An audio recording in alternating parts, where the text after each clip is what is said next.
Swayam Prabha. Digital India. Educated India.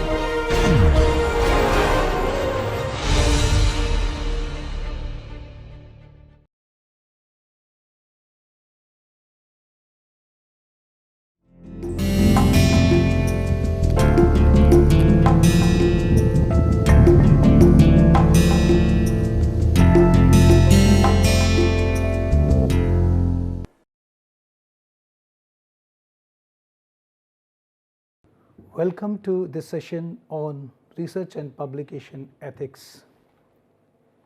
Today, I will be discussing on scientific conduct, ethics with respect to science and research. My name is Dr. Nirbhay Mishra. I am an assistant professor at Institute of Applied Sciences and Humanities at Jile University, Mathura. Let's take a recap what we have discussed so far. So we talked about the role of philosophy in research. We analyzed 5 research philosophies: positivism, critical realism, interpretivism, postmodernism, and pragmatism. We understood the role of ethics in research.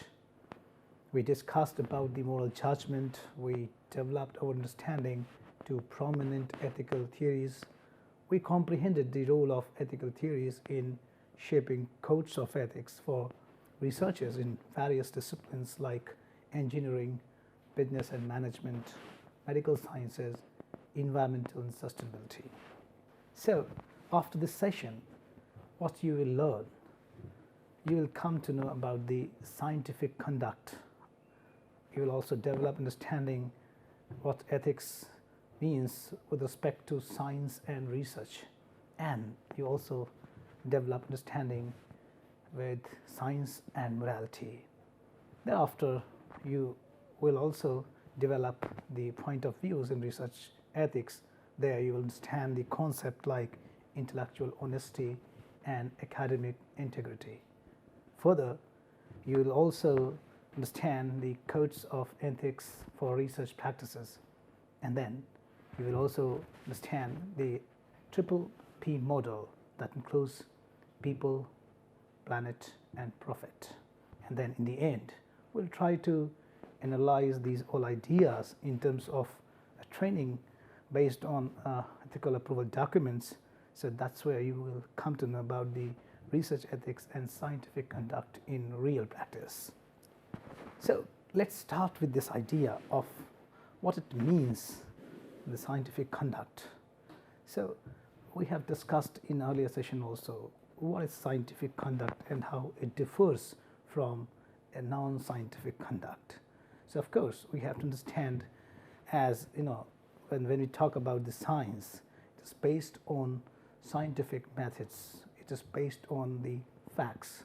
So first important thing that we see in the scientific conduct, that it is based on the objectivity. So when we talk about this conduct, actually it has 3 properties. First, it is about to be neutral. When you behave scientifically, it means you are not biased. You don't involve your subjectivity. Rather, you remain neutral to understand and observe the phenomena. You observe anything with objectivity, with certain reasons following that activity or event in nature. So of course, these 3 characteristics are very important: neutrality, objectivity, and rationality. So you try to understand through the reasons an event, and in the science we always try to understand in terms of the causes and effects and generalized principles. So scientific conduct precisely involves these 3 elements: neutrality, objectivity, and rationality. Then we have to understand one more point, right? That in the scientific conduct, when you start your research, right, then you start observing anything, an insight, an idea, then you try to gather with certain objective reasons. Then you go further to understand that research idea, you try to analyze that research idea, you go with that idea, and you have certain hypothesis, right? You start with a kind of understanding that leads you to do something further in research. And there, of course, in scientific conduct, we have the hypothesis that we can approve or disapprove. It depends on the reasons we gather, reasons we analyze through our hypothesis is approved or disapproved. So that's the again speciality in the scientific conduct, that we start with certain facts. Actually, with the facts we can prove or disapprove. For example, if we say sun rises in the east, there is a fact, right? That based on the objective facts. Okay, that's not my story. That's based on objective facts, and that is something which can be approved or disapproved by external objective observation. So of course it involves the approval and disapproval of hypothesis, and then we have to understand as a researcher what actually we do when we take a project, research project, or when we plan to do research. So first of all, we create a research plan, right? And research plan is a document that is based on objective documents, objective reasons, objective facts. And then of course in the research plan we try to understand the reasons on the topic on which we do research, and then we have certain variables in the research, right?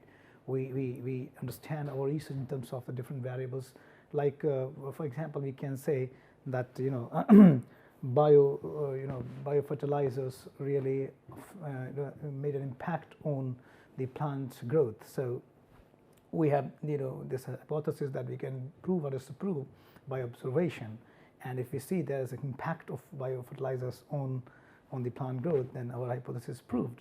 Otherwise it seems a null hypothesis, right?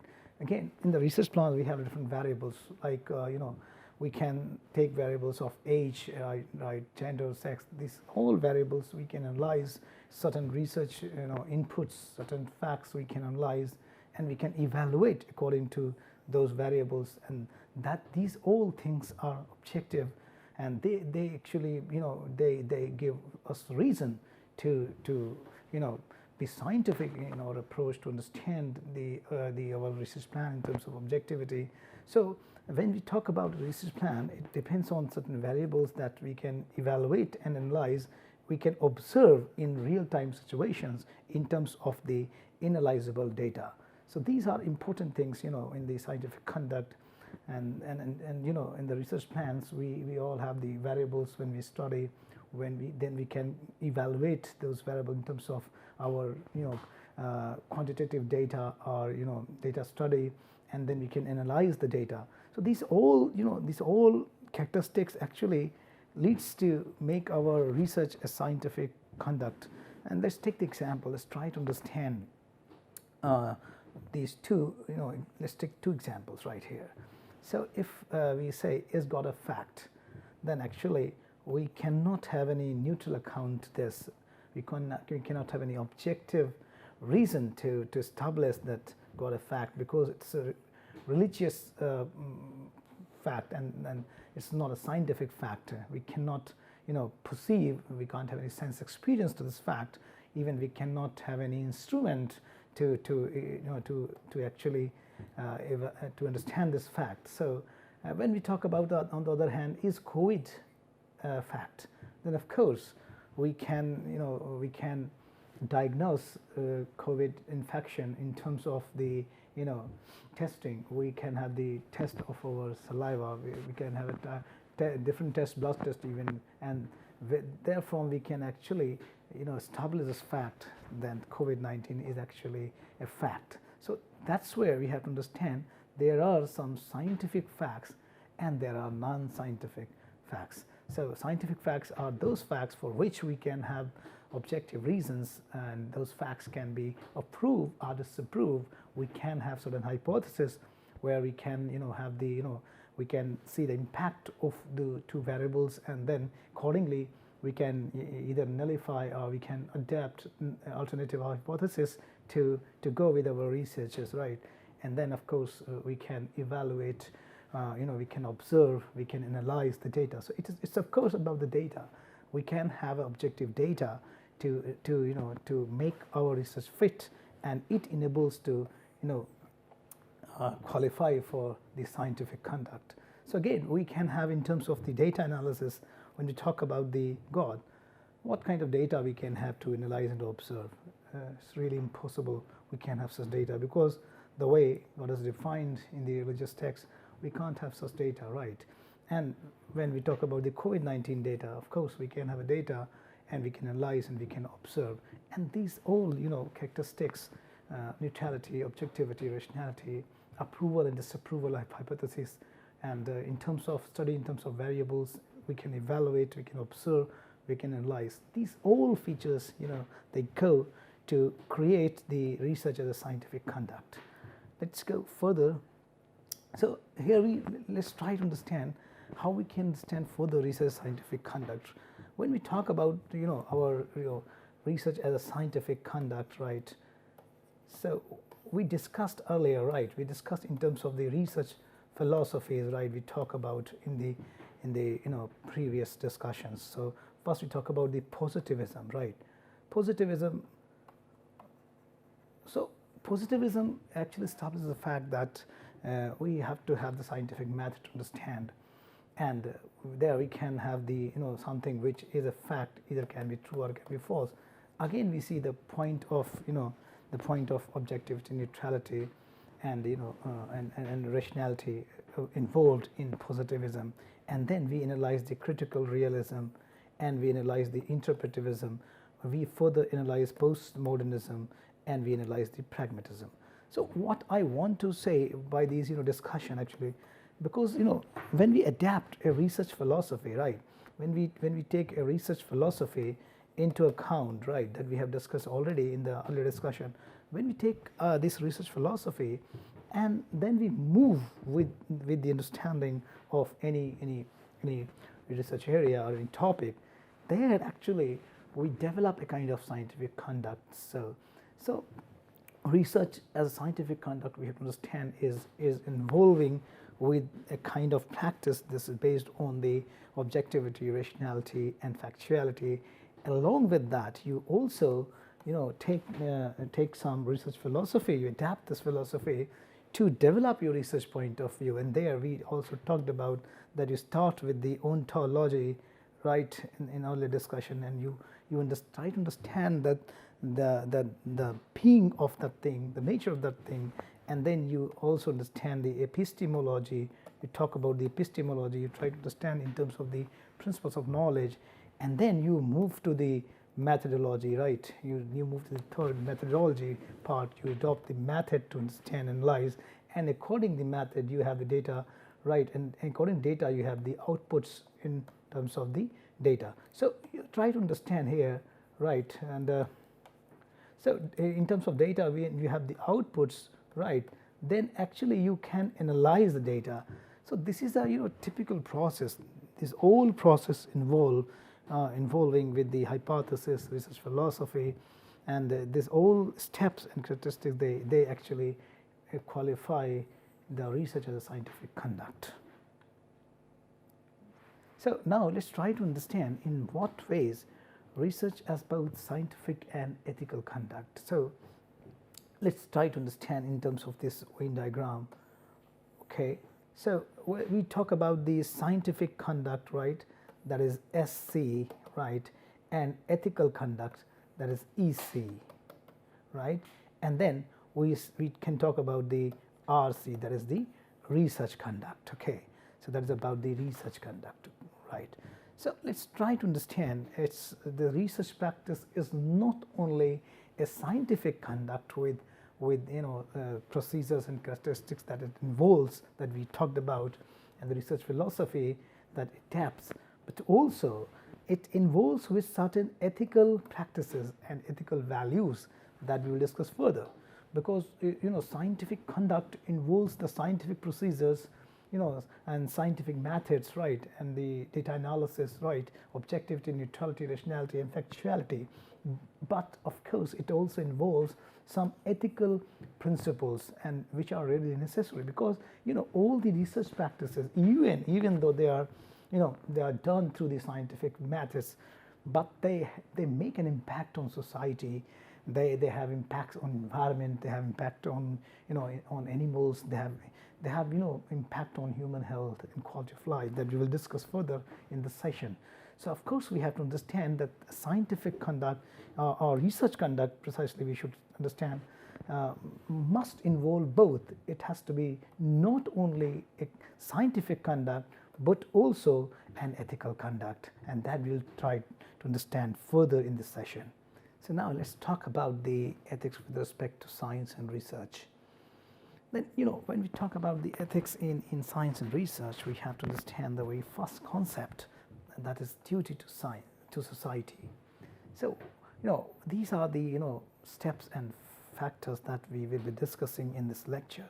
So we will talk about what is duty to society, what is the idea of beneficence, and then we'll talk about these two important things, professional discipline and professional competence. Then we will also talk about the idea of privacy and confidentiality.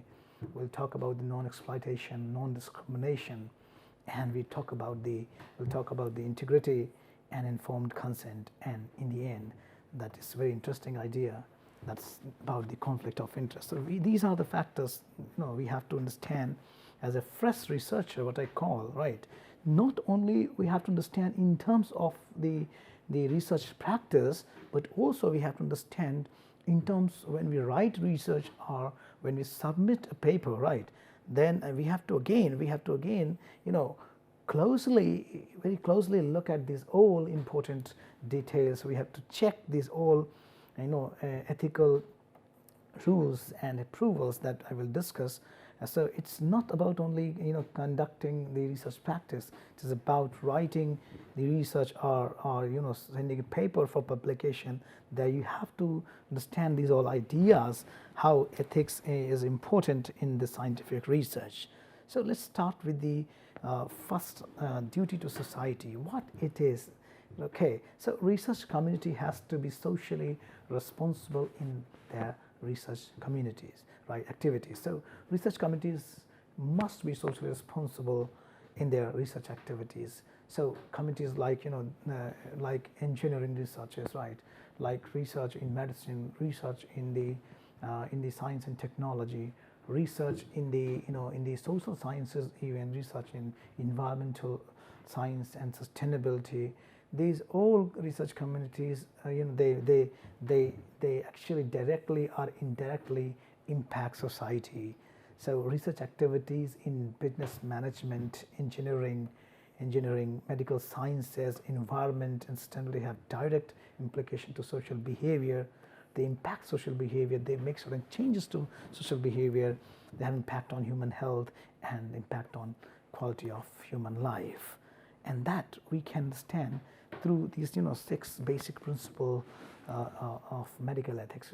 All the medical practitioners know these basic principles. They are about the beneficence, non-maleficence, autonomy, justice, dignity, and confidentiality. We'll try to understand each principle. So beneficence is about medicine as a practice. It should be for the good, with a good intention for human health, right? It should benefit humankind by the medical sciences, practices, treatments, and the other drugs. So non-maleficence is that any practice as such in medicine, any treatment must not be harming the humans, right? And then we have to understand the autonomy, that we should respect the freedom of the patient, right? We should always, we should always tell any patient about the procedure and treatment. So we have to respect the freedom of the patient, whether that freedom, that patient actually wants that treatment or not. That's important ethical question in the medical practices. And justice is with the, with the illness and the due treatment. And that should be justified treatment, right kind of treatment. The doctors and the all health care workers have to do justice with the illness and the treatments required for it. And then we have to respect the dignity of the patient, right? We have to respect the dignity of the patient, right? We have to respect the privacy of the patient, and we have to respect the important identity and details about the patients, and then we have to maintain the privacy and confidentiality of the patients. we can never disclose the data which is really very vulnerable in the healthcare practices. These are basic 6 principles, right? Now let's try to analyze these 6 principles in terms of the case study of the case of pandemic. As we have been observing for last 2 years, the pandemic is going on, and a lot of researches have been done on COVID-19, how it has impacted human health. Many drugs have been tested and trialed, many treatment procedures have been tested. So let's try to understand on these 6 principles how to maintain in the case of pandemic. So of course, when we talk about this case of COVID-19, right, then we have to understand when we treat a patient, right, then of course all the treatment trials, although nobody was sure, nobody was certain in the researches, right, everybody was trying to be scientific in the discourse. All the drug practitioners, doctors, and those who are working on the understanding nature of the virus, understanding of the working on the drug research, they all were committed to this to this idea with beneficence, that they had this intention in how to benefit the humankind, how to how to find out any treatment, any drug, any procedure by which we can stop the COVID infections. Whole whole medical community was actually trying to work on this principle beneficence and the non-maleficence, that they had no intention to harm the humanity. They all were trying to find out any drug which can be really effective, and they trialed for all the antipyretics and antiviral, all sorts of drugs, even the traditional medicine. We tried all the drug practitioners, traditional medicine and the modern medicine. So they all tried with this 2 points, that beneficence, non-beneficence. But we have to understand the point that there were many medical companies, those who tried the drug, the drug was not effective, and they tried to make money in that in that scene. So we have to understand that's not that all they tried to work on this beneficence and non-beneficence, but there are cases of the unethical action in that also. So again, we have to understand when the autonomy of the patient, right, when we take the diagnostic, when we take the sample, COVID sample, so then we what we do, we try to we try to counsel all the people to help to stop the spread. They must go for this sampling so that infection can be stopped. So of course we respect this the autonomy, but still all the people must have the responsibility to the medical community that they should go for sampling to stop the spread, right? So again, so we have to understand in the case of pandemic that how this pandemic has taken place and how medical researchers went on to find out the any right treatment, any right drug. So they all involved with this kind of principles, and they tried their best to maintain. But there were some researchers, there were some drug trials, there were some companies, those who tried to benefit out of it, and that is something wrong.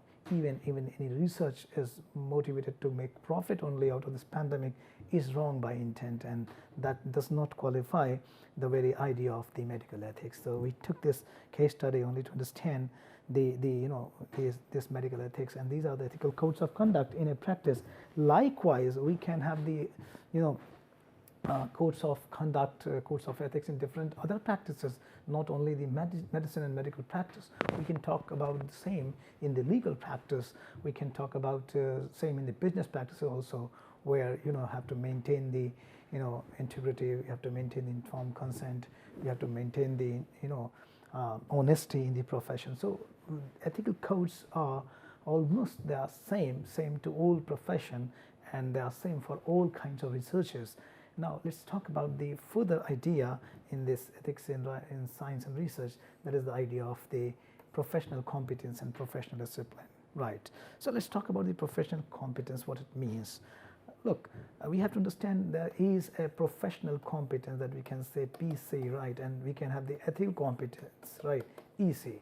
So we talked about the ethical competence, right? We have to have the code of ethics in each and every profession, and all researchers must adapt this code of conduct before they practice this, research. So apart from this ethical conduct, conduct or ethical competence, each professional must have professional competence. What it involves. First, it involves the proper technical knowledge. Even you are engineer, doctor, lawyer, okay, professor, whatever the profession you pursue, right? You must have the technical knowledge that is required for that profession. Or you are going to conduct a research, then you must have that skill. You must have that kind of knowledge degree for that research, and that's the point of adequate skills. And then, if you're practicing the research, right? Practicing the research or you are practicing the profession, you must have a license and work permit, and in case you must have the ethical approvals to practice that research. And of course, you must understand the idea of social welfare, that your researches, your professional practices must aim to social welfare, right? And then that is the idea of involving social responsibility. All the researchers and all the professionals have got this social responsibility, and that is also implicit in the social responsibility, in the idea of professional competence. And of course, professional discipline is that each professional domain has some sort of code of ethics, and they need to maintain that kind of discipline, and that's what we discussed earlier in the case of medical ethics also. So these two are very important: professional competence and professional discipline. Further, let's talk about the privacy and confidentiality. So look, privacy and confidentiality, they are basic concepts in ethics, law, anthropology, medicine, political theory, bioethics, health and social welfare. And then we have to understand what is privacy. We have to understand that in these all domains, when you act as a researcher or when you act as a professional, you meet with the people, you deal with the people, and there is a communication, there is sharing of the data, and there is some very sensitive data in terms of the identity, in terms of the health, disease, health profile, or in terms of legal cases, anybody's life history. So there you need to maintain that privacy with the user, with the client, or with the subjects. If you are conducting research, then you have to maintain the same privacy with the subjects on which you conduct, on whom you conduct the research. So these are very important ethical codes of ethics in the conduction of research and conduction of the professional practices. And then again, we have to maintain privacy and confidentiality in research practices with subjects, procedure, and the data. So talking about the non-exploitation and non-discrimination, look, we must not exploit subjects. Even you're conducting research, you must have a good intention, right? You must go with a good intention, goodwill that we discussed in the last session while discussing the deontology. Your motives should be good to conduct your research or conduct your professional practice. So we must not exploit subject, society, animals, environment, and that's where we have to follow this ethical code of conduct, that is non-exploitation. And then we should not discriminate in terms of the race, class, gender, sex, nationality, culture, or ethnic identity. When you submit any paper, research paper, then you observe that there are general rules where you have to you have to fill the ethical approval forms. There you have to maintain this disclosure that your research is not violating any ethical rules, or not exploiting any subject, society, animals, or environment. And in your research writing, in your language, your language must not be discriminative in terms of making comments or making arguments based on the race, class, gender, sex, nationality, culture, or any ethnic identity, where you actually are biased in targeting particularly to some identity sort of thing. Then you have to follow this non-discrimination principle in research practice and research writing. And then you have to take ethical approvals. Suppose if you are conducting research on animals, or you're conducting research on a vulnerable class of society, or you're conducting research on minors, right, and you're conducting research in a very sensitive zone nature, right, then actually you need ethical approvals before you conduct that research practice. Even if you write a research paper, then you have to disclose these all research ethical approvals. Now, when you talk about the integrity, integrity is a virtue, right? It is to be honest in research practices and professional behavior. First of all, it is to be honest to your competence, to your technical and skill, right? It is to be honest what actually you have, what actually you know, what actually you can perform. There you have to maintain the honesty in your practice. So whatever the thing you have in your intention, that you have to maintain in practice, and that's where integrity actually matters in research and in profession, right? And then you cannot violate research practice with the practices which are dishonest in nature, right? Even you cannot use the wrong means in the conduction of research or achieving the aims in the professional practices, right? So we have to understand, like a lawyer is fighting a case for a criminal, right, and he wants some evidences, then he can pay some money to the witness and can win the case, and that's where he will not be following the integrity of the profession. We have to understand these all things in the professional practice and in the research integrity. For example, anybody is conducting a research, right, and he doesn't have the complete data, and with the incomplete data, somebody is trying to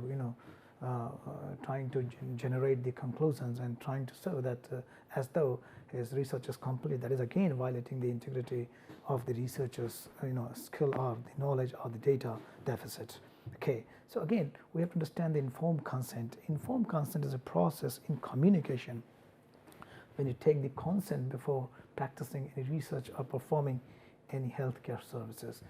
Informed consent is really very crucial in the legal practices, in the healthcare practices, even in the research practices. When you start your research, you take the informed consent from the subjects, right, on which you conduct experiments, or you take the informed consent. I mean, you inform those organizations, those institutions, those subjects,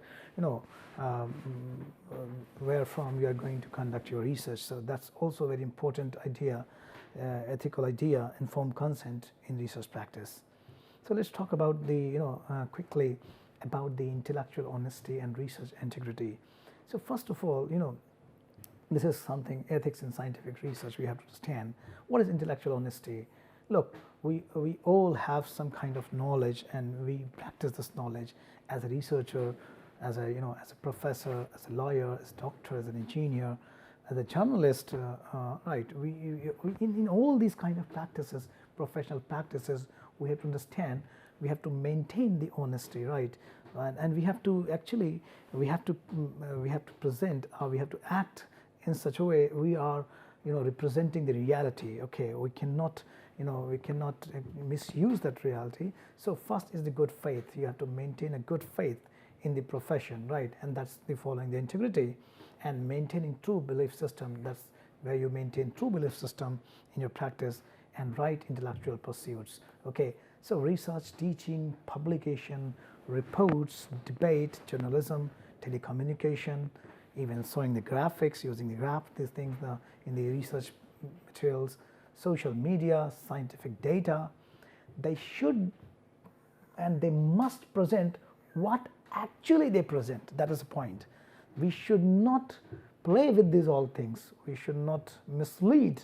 We should not pretend in terms of the masking the reality. We have to present the way things are as a research, in the teaching, in the publication, the report, in all kind of research activities and the professional practices. We have to maintain this intellectual honesty. We should not play with the data. We should not play with the documents.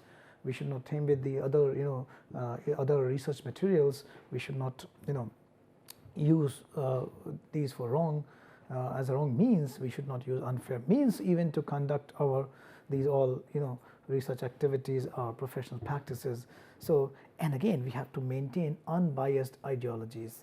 facts, right? Whatever the general principles, whatever the ideas, whatever the guidelines we follow, they should be unbiased, and data reference, they all should be unbiased, and we must avoid the plagiarism. And that's where we must acknowledge what we take from other, right? And that is through the proper referencing and proper citation. If something doesn't belong to me, and that's also kind of intellectual property right. Somebody owns that intellectual property and that belongs to him or her, you cannot claim that sort of thing. And if you claim without acknowledgement, that you commit the plagiarism. So that's where we have to understand these ideas are really important to maintain the intellectual honesty. Let's talk about the research integrity, what it means. So first thing that we have to understand that research is not that you conduct research as an individual. Sometimes you work in a research project where the several members are working. It's a teamwork where you have many other friends, they are working together on the same project, and there we have to understand the role of collegiality in the scientific interaction, right? So collegiality simply means the companionship, right? When a team works, then everybody should have a proper communication. They should share the each and everything, all the detail, all the information of that project on the research, right?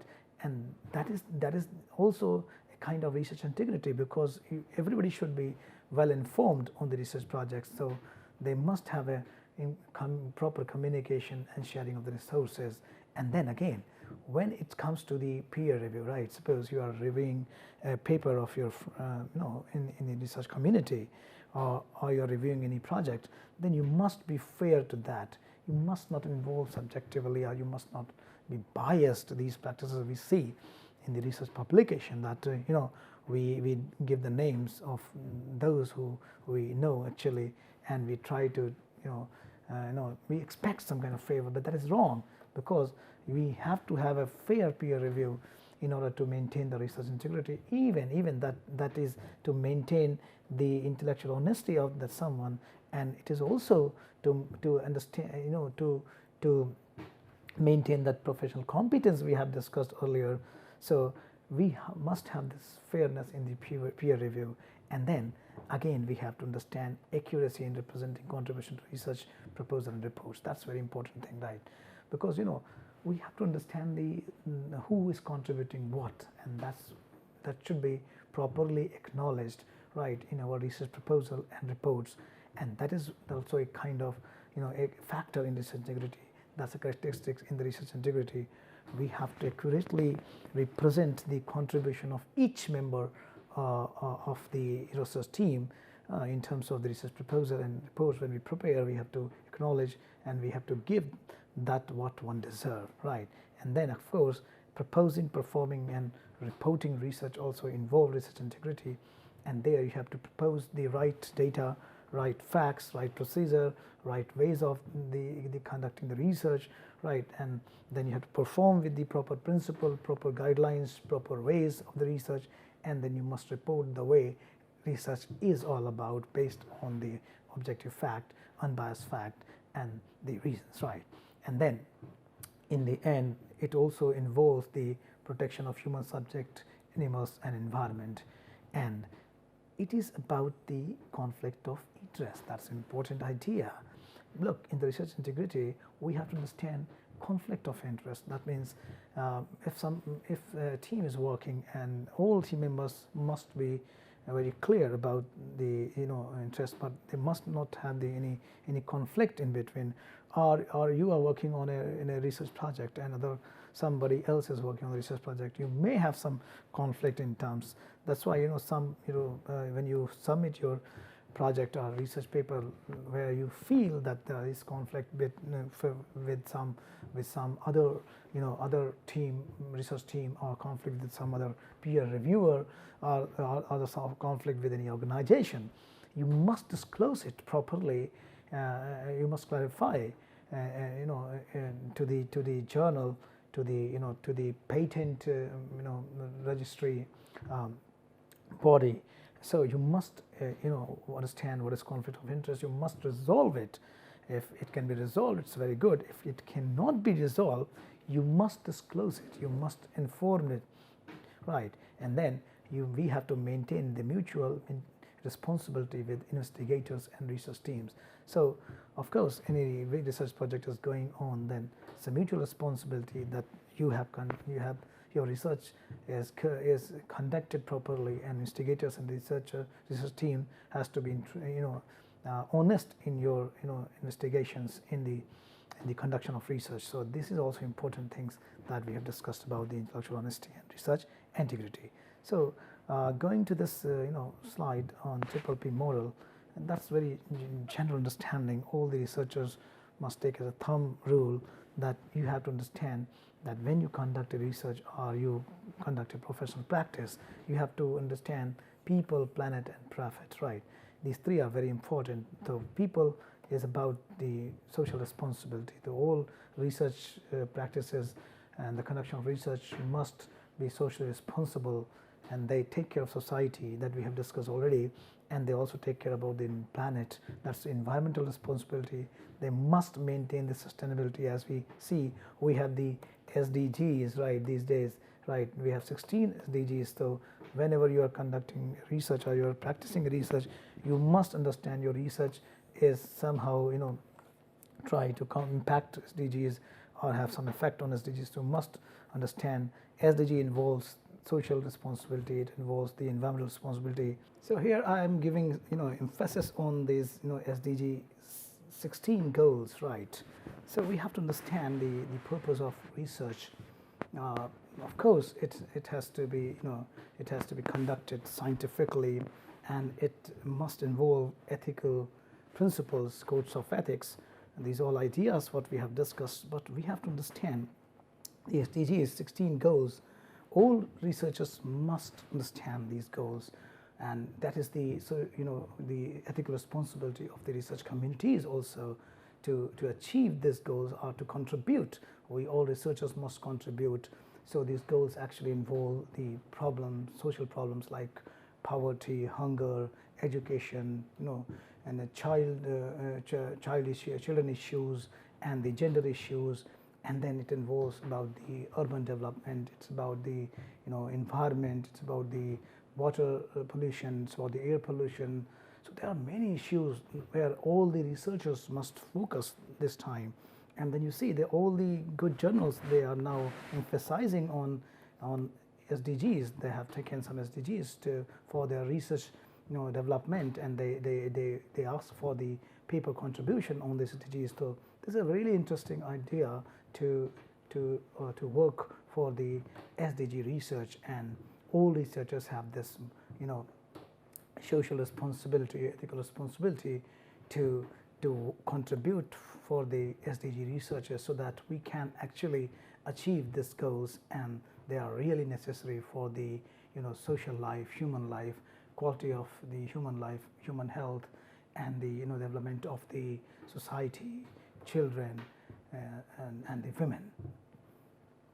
So now I'm going to take this piece of document which is on the ethical approval for research project, and that's very interesting document. We are going to have a training session sort of thing, so all the fresh researchers can develop the understanding that those ideas on scientific conduct and research ethics that we have discussed in the session throughout. Now we'll try to practice, we'll try to understand how research ethical approval forms actually involve those ideas. Let's try to understand these ideas through a kind of training session. So we are purposefully analyzing this ethics approval form to understand the whole ethical codes and the ideas that we have discussed in order to understand the ethics in scientific conduct and ethics in research and science. We'll try to understand how this form has been designed to incorporate those all ideas, and that's kind of real-time understanding, real-time practice. So when we focus on this first, so of course we go to understand this first section where we are going to understand this section where we find the post qualification and their details. So what we see here, right, so this is about the idea of professional competence they want to check, right, and then we've moved further. There are some details about the supervising the things, and then we go to the sections where we require the details, right, and yeah, so details of the grants, funding, financial support of the project outside QEM. That's you need to mention clearly any funding that serves you. That's also part of research integrity. You have to understand. You have to disclose all these things.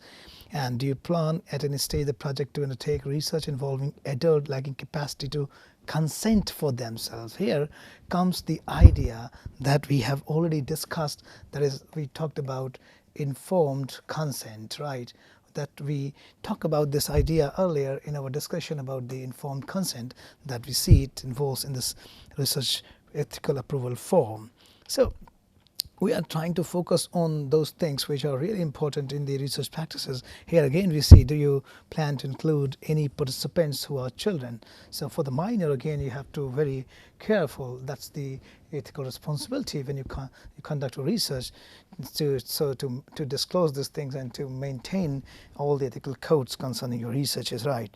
And then again, you have to understand also, if you have planned to recruit participant age under 16, please also ensure that question F6 is answered. So we have to understand that everything we have to very clear about the minors and those who are non-adult in order to actually work out on the concept of this informed consent, right?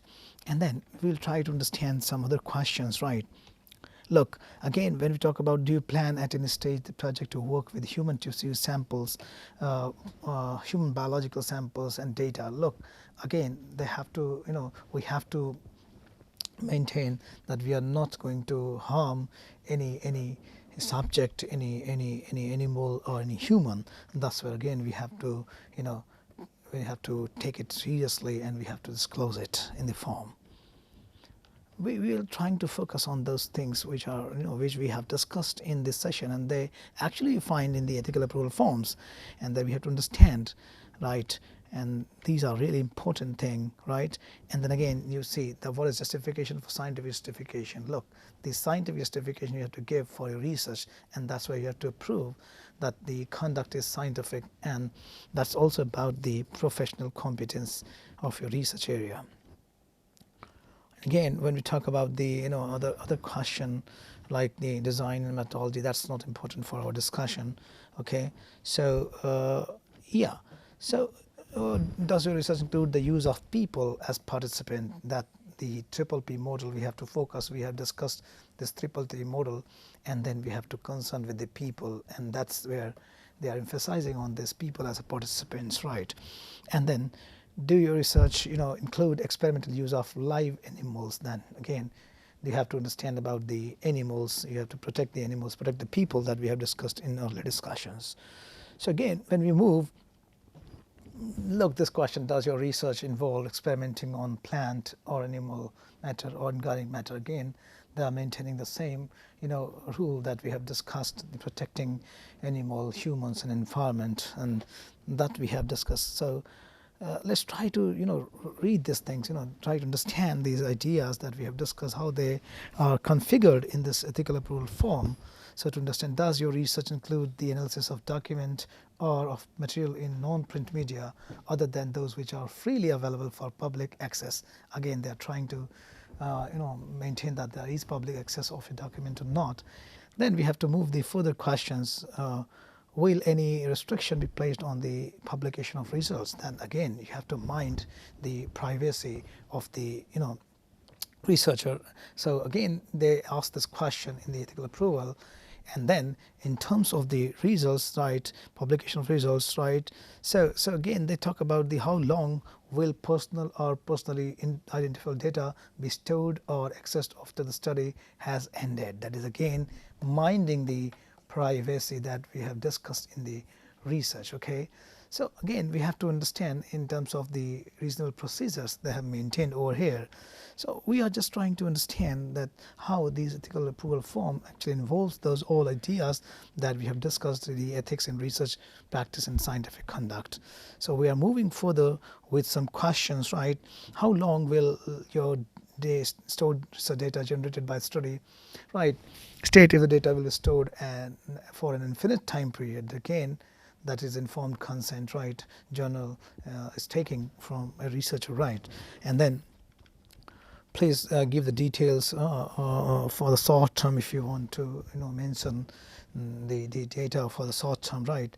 And then short term data of research data on any of the following manual files, home, other personal computers, university, these all details are there, right? And you are informed and you can choose accordingly. That's also give the autonomy of the researcher, right? And then you have to understand the long-term use of data, right? Again, in that discussion in this paper, I mean in this in this document on the ethical approval form. So that's very interesting. When we analyze the ethical approval form, we actually gather with those ideas that we discuss and study while discussing the scientific conduct and the ethics in research and sciences. So look, will the data be stored in fully anonymized form, right? That's a very interesting find, right? And then we have to understand that in a form in which the participant could be identifiable or to researchers. If yes, please justify. That's an interesting ethical remark. You need to justify if you want to disclose any kind of identity, right, to the researchers. And that's where we have to understand that we cannot generally disclose the identity. We have to justify it, right? Who will have control of and act as the custodian of the data generated? Again, that's about the research integrity, right? And will the research participant receive any payments, reimbursements, or of expenses or any other benefits? And that's again you have to disclose in terms of the research integrity sort of thing, right? And then we have many other questions, such questions, right? So let's try to focus on those which are very important for our discussion. Like risks and benefits is important to discuss, right? Total number of procedures or interventions to be received by each participant as a part of protocol. Protocols are really important. Research practices and research benefit is also a very serious issue in research that has to disclose and that has to be clearly maintained in this document, right? Then what are the potential risk or burden? And look, this is the important question, E3. What are the potential risks and burdens for research participant and how will you minimize them? That's the ethical commitment, ethical responsibility of a researcher. When you involve the with the participant in the research, you have to understand how you can potentially minimize all the all the risk and burdens. Okay. So let's try to understand. You have to understand these all are major questions that we have discussed. You find in this form. So that's why I picked up this form to make you feel that when you go through ethical approval form, actually you must understand these all ideas that we have discussed in this session, right? Will the researcher be at risk of sustaining either physical or psychological harm as a result of research? That's very important. That's a very important thing, right? Okay, and that's about the even not only that a researcher must not harm the community, but researchers are also at some stake. They are also at some risk, and that's where we need to disclose it properly in our ethical approval form and research project form. So we have to understand there are several aspects you find in this research project form on ethical approvals, and there are certain important ethical guidelines that we follow when we fill up this form. So that gives a feel that the ideas we gathered with in this session, they are actually actually incorporated in this form, right? So will you obtain informed consent from on behalf of research participants? That's important. We have discussed that when you choose, you have to take the informed consent, and that's really important idea in the research, right? That's that must thing no researcher can forget actually as an ethical guideline. So will the research involve participant deception? That's really interesting. when you talk about the, informed consent, there are psychological researches where, we need to understand certain, behavior where we involve with some deception, deceit, and that we have to disclose properly with the, with the institution or with the journals properly, right? Ethical principle incorporated in this study, right? That's important, the section we are going to talk about. So ethical principle, will participant be offered a written explanation of the research? That's important. That's again part of the informed consent. Will participant be offered an oral explanation of research? That's a very important thing, that when you conduct research, your subject must know what it is all about. And will participant sign a consent form? That's will oral consent be obtained from participant? Will participant be offered the opportunity to decline to take part? That's important thing. That's where we are, including the principle of autonomy of the subject and the research. That's important thing, right? And then will participant be informed that participation is voluntary? That's also important thing. Will participant be offered the opportunity to withdraw at any stage? That's the respecting the dignity of the human. They can withdraw at any time. And will independent expert advice be available if required? That's also important thing. And look, these questions are really important. Will participants be guaranteed confidentiality? We talked about the, we talked about the privacy, and we talked about the confidentiality, and that's the question based on it. Will participants be guaranteed anonymity? That's important thing, right? Identity cannot be disclosed, right? It must not be disclosed. Will the participant group necessitate a standard of enhanced disclosure check of the researcher? Will the provision of the Data Protection Act be met? That follow the legal laws also, right? Has safe data storage been secured? Okay, so we have to understand, will the researchers be free to publish the findings of the research, right? So autonomy in the research is also very important. So these are several things that we have analyzed here, right? So that's where I wanted to make you understood about all these things that we discussed through this ethical approval form. That's really important, and that was a real practice. I intended to give a fresh researcher feel that what we have discussed, these all ideas. Here we stop analyzing this form. So let me summarize in a nutshell what we discussed in this session. We talked about scientific conduct, research as a scientific conduct, and research as an ethical conduct. Then we talked about ethics with respect to science and research. In that discussion, we talked about the case of medical ethics, and we analyzed the case of pandemic, and then we also talked about the ethical values for professional research.